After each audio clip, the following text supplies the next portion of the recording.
Shalom. Assalamualaikum warahmatullahi wabarakatuh. Hello everyone. We are from group 3. Today we will present our group material about rural poverty. But first, let me introduce the members of our group. There are Katarina Setiadaru, Kiki Rizkila, and myself, Sinta Julita Tristala Sibarani. Let's start from definition of rural poverty. Rural poverty refers to when people in non-urban areas lack the means to support themselves financially and in basic necessities. And then, definition of rural area. Rural area is known as open space with sparse populations and few houses or other structures. And there is virtually little population in rural areas. Assalamualaikum warahmatullahi wabarakatuh. Thank you for giving me opportunity to explain about the classify of the rural poverty based on livelihoods. My name is Kiki Rizkila, and today's discussion will be explaining about the majority of people who live in rural areas often work as farmers, livestock breeders, traders, craftsmen, and non-cultivators, plantation laborers. Why is that so? Because basically people in rural areas have this kind of profession rather than doctor, for example, or you could say pilot.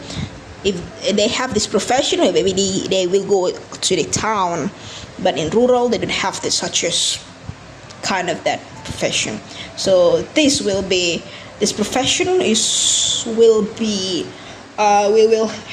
will have to see more in rural areas, especially in Nusa Tenggara Timur.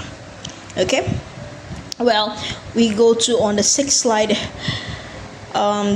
Classify the rural poverty based on livelihoods. The one important way to classify the rural poor is according to their access to agricultural land. Is that the first one is cultivators, or I could say the farmers, livestock breeder.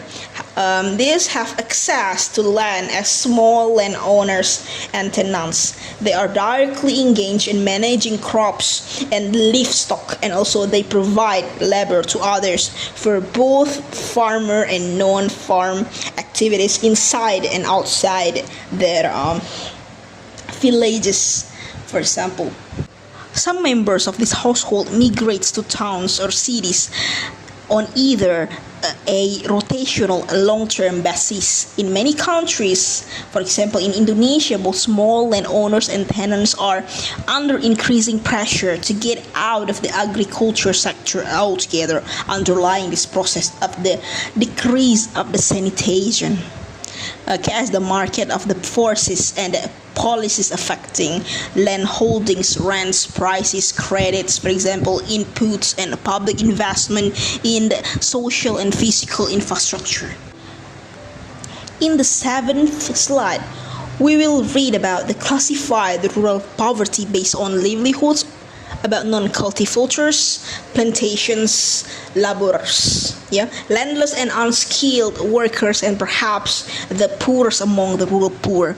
Those workers depend on seasonal demand for labor in agriculture and in rural informal small-scale industries and services, and vulnerable for labor wage rates and food prices, because they find it even more difficult than small landowners and tenants to gain access to public infrastructures and services. In addition, unlike the counterparts of the urban areas, they're often excluded from the public sector's safety needs, for example, their food rations.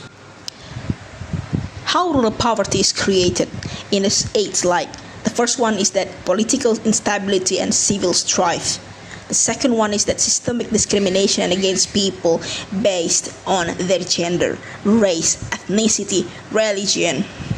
The third one is that unclear poverty rights or unequal property rights enforcement. Okay. In the 9th slide, we will explain about the 4th One is about the corrupt politicians and rent-seeking public bureaucracy.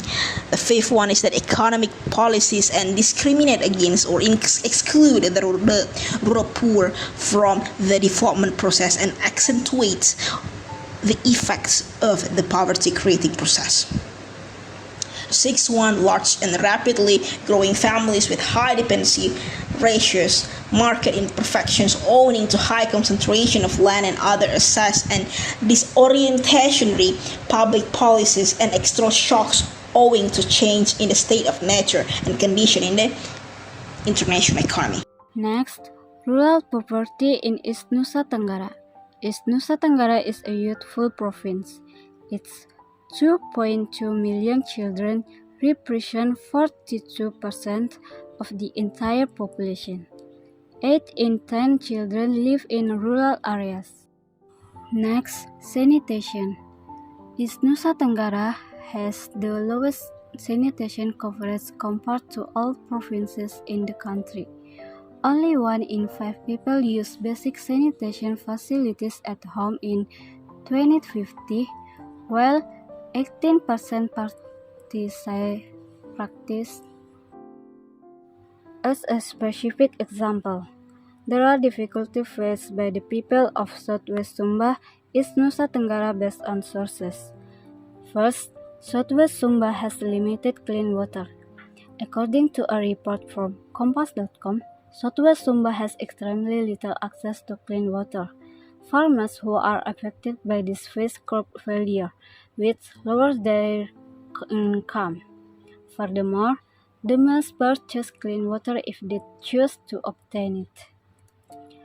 The second, issues in making a living as a farmer. Southwest Sumba is one of 4 districts on Sumba Island, East Nusa Tenggara Province, where more than 85% of the population work in the agricultural sector. Unfortunately, Southwest Sumba Regency is now dealing with a number of issues related to post-harvest processing, marketing, and cultivation, which has led to low production quality and productivity. The general public's ignorance of cultivation methods, maintenance, and integrated pest and disease control is to blame for this. Additionally, the issue is getting worse at the same time due to climate change. In the 20th slide, we will find the policies for reducing rural poverty. The first one is that land capital markets are not distorted by a high concentration of ownership of natural resources. The second one is that public policy and pricing taxes and the exchange rate doesn't penalize agriculture or encourage or subsidize labor displacement. The third one is that public investment in basic education and healthcare is high and used effectively farmer literacy and good health and great influence on the farm productivity. Okay?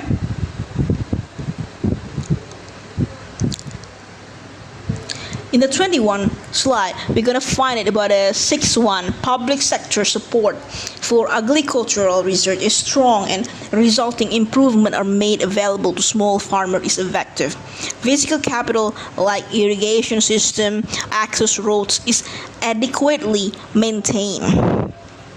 The 22 slide, we're going to find the 7-1 is about the safety needs and social assistance and available for the very poor, particularly the landless, casual workers, rural women, in form of the public works program, microfinance and food subsidies, and the rural poor are directly involved in the identification, design, and implementation of programs to ensure effective use of resources and equitable distributions of benefit. In the 23rd slide, we're going to find about the key policies company needed to reduce rural poverty. The first one is an information gathering.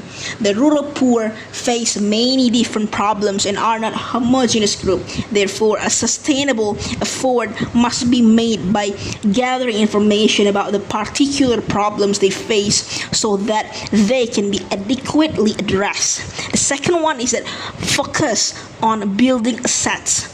The government should assess what assets and poor need most to help them to earn more.